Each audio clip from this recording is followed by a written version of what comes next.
ছাত্রলীগের পদধারী নেতা এখন শিবিরের সেক্রেটারি। শুনে চমকে গেলেও ঠিক এমনই ঘটনা ঘটেছে ঢাকা বিশ্ববিদ্যালয়ে।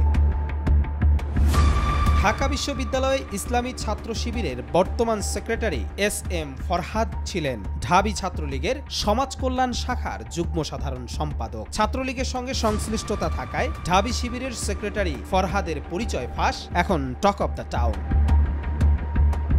ঢাকা বিশ্ববিদ্যালয়ে ইসলামী ছাত্র শিবিরের সেক্রেটারি জেনারেল এস.এম. ফরহাদের রাজনৈতিক পরিচয় সামনে আসার পর ব্যাপক আলোচনার সৃষ্টি হয়েছে। ফরহাদ, যিনি 2017-18 শিক্ষাবর্ষের সমাজ কল্যাণ ও গবেষণা ইনস্টিটিউটের শিক্ষার্থী এবং কবি জসিমউদ্দিন হলের আবাসিক ছাত্র, ছাত্রলীগেও পদধারী ছিলেন। তিনি 2022 সালে কবি জসিমউদ্দিন হল ডিবেটিং ক্লাবের সভাপতি হিসেবে দায়িত্ব পালন করেন এবং ঢাকা বিশ্ববিদ্যালয় ছাত্রলীগের সমাজ কল্যাণ শাখার যুগ্ম সাধারণ সম্পাদকও ছিলেন। সামাজিক যোগাযোগ মাধ্যমে ফরহাদের শিবিরের পরিচয় প্রকাশ হওয়ার পর থেকে তা নিয়ে ফেসবুকে নানা আলোচনা চলছে। তার এই দ্বৈত রাজনৈতিক পরিচয় অনেককে বিস্মিত করেছে। বিশেষত যারা তাকে ছাত্রলীগের নেতা হিসেবে জানতেন তাদের কাছে বিষয়টি আরো বড়। জসিমউদ্দিন হলে তার রুমমেট এস.এম. কামরুল ইসলাম ফেসবুকে ফরহাদের রাজনৈতিক পরিচয় সম্পর্কে বিস্ময় প্রকাশ করেন।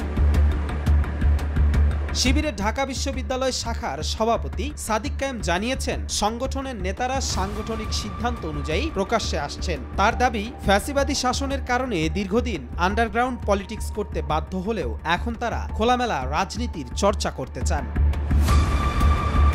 এ ঘটনায় ছাত্রলীগ ও শিবিরের রাজনীতিতে নতুন করে উত্তেজনা সৃষ্টি হয়েছে। কবির চৌধুরী জয়, মাই টিভি, ঢাকা।